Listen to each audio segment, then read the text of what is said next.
Halo guys, perkenalkan nama saya Amelia Nanda dengan NIM 230504060 Universitas Yatsi Madani dari Prodi Ilmu Komputer C Malam dan mata kuliah Dasar-Dasar Pemrograman. Di sini saya akan mempresentasikan tugas presentasi saya. Mohon disimak ya. Nah, di sini ada konsep dasar dan pengantar bahasa pemrograman. Konsep dasar pemrograman merupakan prinsip-prinsip fundamental yang menjadi landasan menulis kode. Ini termasuk pemahaman tentang variabel, tipe data, struktur kontrol, dan logika pemrograman. Memahami konsep ini sangat penting bagi programmer pemula karena membantu mereka berpikir secara sistematis dan menyelesaikan masalah dengan cara yang terstruktur. Ada salah satu contoh bahasa pemrograman yaitu PHP. PHP atau Hypertext Preprocessor merupakan bahasa script server-side untuk pemrograman web. PHP dikatakan sebagai sebuah server-side embedded script language, artinya sintaks dan perintah yang kita berikan akan sepenuhnya dijalankan oleh server, tetapi disertakan pada halaman HTML biasa. Aplikasi-aplikasi yang dibangun oleh PHP pada umumnya akan memberikan hasil pada web browser, tetapi prosesnya secara keseluruhan dijalankan oleh server. Pada prinsipnya, server akan bekerja apabila ada permintaan dari klien. Nah, next, mengapa PHP? Yang pertama, PHP multi-platform, yaitu dapat dijalankan pada platform yang berbeda-beda, yaitu pada Windows, Linux, Unix, dan sebagainya. PHP merupakan web scripting open source, artinya source-nya bisa dibuka dan dikembangkan dan tidak berbayar. Dan yang terakhir, PHP mudah dipelajari. Nah, next, yaitu ada struktur dan sintaks dasar. Sintaks dasar PHP yang pertama yaitu variabel. Dalam PHP diawali dengan tanda $, diikuti dengan nama variabel. Yang kedua, setiap baris kode PHP harus diakhiri dengan semikolon atau titik koma. Yang ketiga, semikolon merupakan separator yang digunakan untuk membedakan satu instruksi dengan instruksi lainnya. Dan yang keempat, PHP menggunakan garis miring 2 untuk membuat komentar baris tunggal atau untuk membuat suatu blok komentar. Nah, yang terakhir, PHP menggunakan garis miring 2 untuk membuat komentar baris tunggal atau garis miring, bintang, dan bintang garis miring untuk membuat suatu blok komentar. Nah, yang pertama yaitu tag pembuka dan penutup. PHP ditulis di antara tag pembuka dan tag penutup. Semua kode PHP harus berada di dalam tag ini agar dapat dieksekusi oleh server. Yang kedua ada komentar. Komentar digunakan untuk menjelaskan kode dan tidak akan dieksekusi. Nah, dan yang ketiga yaitu ada variabel. Variabel dalam PHP diawali dengan tanda $, diikuti dengan nama variabel. Variabel digunakan untuk menyimpan data. Nah, yang keempat ada tipe data, yang kelima ada struktur kontrol. Nah, yang keenam ada fungsi, yang ketujuh ada array, yang kedelapan ada pengulangan, yang kesembilan ada ekspresi dan operator, dan yang terakhir ada output. Nah, berikut merupakan contohnya. Di baris pertama ada tanda lebih dari, tanda tanya PHP adalah tag pembuka PHP.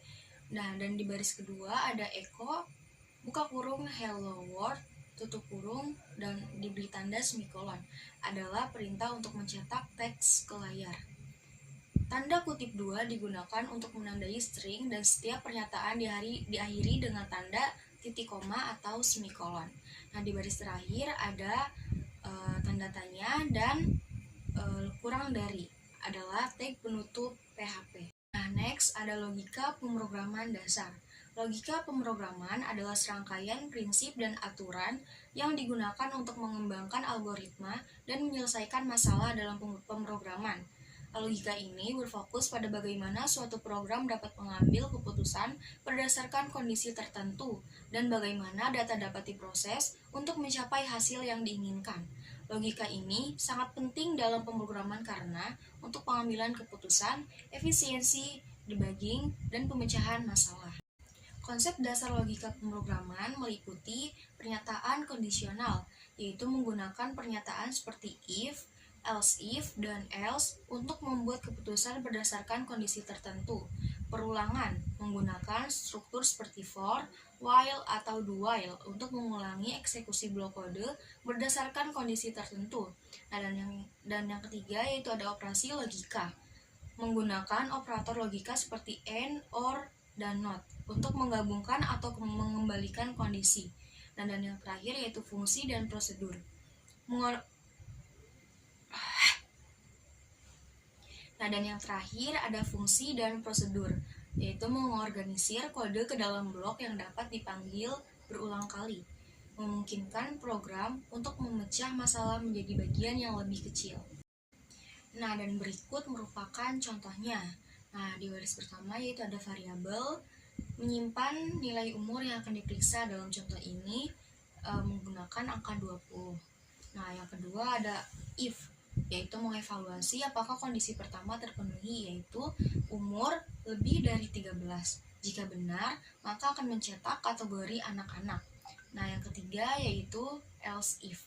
Jika kondisi pertama salah, maka PHP akan mengevaluasi kondisi kedua, yaitu umur lebih dari 18. Jika benar, maka akan mencetak kategori remaja. Nah, yang terakhir yaitu else. Jika semua kondisi di atas salah, blok else akan dijalankan. Dalam contoh ini, kategori terakhir adalah dewasa. Jika variabel umur bernilai 20. Jika variabel umur bernilai 20, maka outputnya adalah kategori dewasa. Next, cara membuat form untuk mengumpulkan data dari pengguna. Form adalah elemen HTML yang digunakan untuk mengumpulkan data dari pengguna, seperti nama, email, atau kata sandi. Data yang diinputkan melalui form dapat dikirimkan ke server untuk diproses lebih lanjut. Berikut merupakan contohnya. Untuk cara kerjanya sendiri, yang pertama, pengguna mengisi data di setiap input. Yang kedua, saat tombol submit diklik, fungsi validate form dijalankan, yaitu jika validasi gagal, pesan peringatan muncul dan form tidak dikirim. Jika validasi berhasil, data dikirim ke file submit PHP menggunakan metode post. Dan yang terakhir, di submit PHP, data dapat diproses, misalnya disimpan ke database atau digunakan untuk keperluan.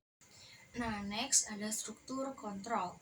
Struktur kontrol adalah elemen dalam pemrograman yang digunakan untuk mengatur alur eksekusi program berdasarkan kondisi tertentu. Dengan menggunakan struktur kontrol, dapat menentukan bagian mana dari kode yang akan dijalankan berdasarkan kondisi yang diberikan. Beberapa jenis struktur kontrol yang paling umum digunakan adalah if, else, dan switch. Berikut penjelasan dan contoh penggunaannya. Yang pertama, if digunakan untuk mengevaluasi suatu kondisi. Jika kondisi tersebut benar, maka blok kode di dalam akan dijalankan. Selanjutnya yaitu else, digunakan untuk mengeksekusi kode lain jika kondisi dalam if salah. Dan yang terakhir ada switch, yaitu digunakan untuk memilih satu dari beberapa blok kode yang akan dijalankan berdasarkan nilai dari suatu variabel.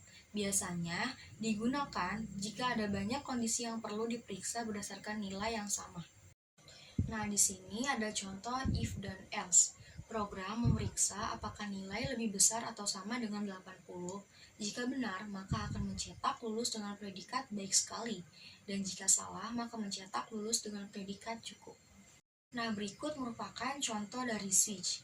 Program memeriksa nilai dari variabel.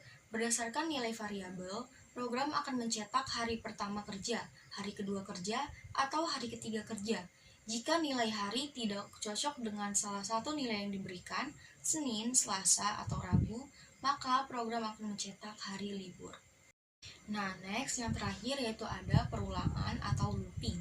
Perulangan atau looping dalam pemrograman adalah struktur kontrol yang memungkinkan eksekusi sekelompok instruksi atau blok kode berulang kali selama kondisi tertentu terpenuhi. Perulangan sangat berguna dalam berbagai situasi, terutama ketika kita perlu melakukan tugas yang sama berulang kali, seperti memproses data dalam koleksi, menghitung total, atau mencetak nilai. Berikut adalah beberapa cara di mana perulangan membantu dalam pengolahan data. Yang pertama, untuk memproses koleksi data. Yang kedua, mengurangi duplikasi mode. Yang ketiga, menerapkan logika yang sama berulang kali. Yang keempat, pengulangan berdasarkan kondisi. Yang kelima, pengolahan data berbasis waktu nyata. Dan yang terakhir, membuat struktur data dinamis. Berikut merupakan contohnya. Range 1,10 adalah fungsi PHP yang digunakan untuk membuat sebuah array berisi urutan angka dari 1 hingga 10. Kondisi ini memanfaatkan range untuk menghasilkan array angka dari 1 hingga 10. For each digunakan untuk mengiterasi setiap angka dalam array tersebut, dan echo digunakan untuk menampilkan angka di layar dengan garis miring n memastikan bahwa setiap angka dicetak pada baris baru. Nah, sekian presentasi dari saya. Kurang lebihnya mohon maaf. Wassalamualaikum warahmatullahi wabarakatuh.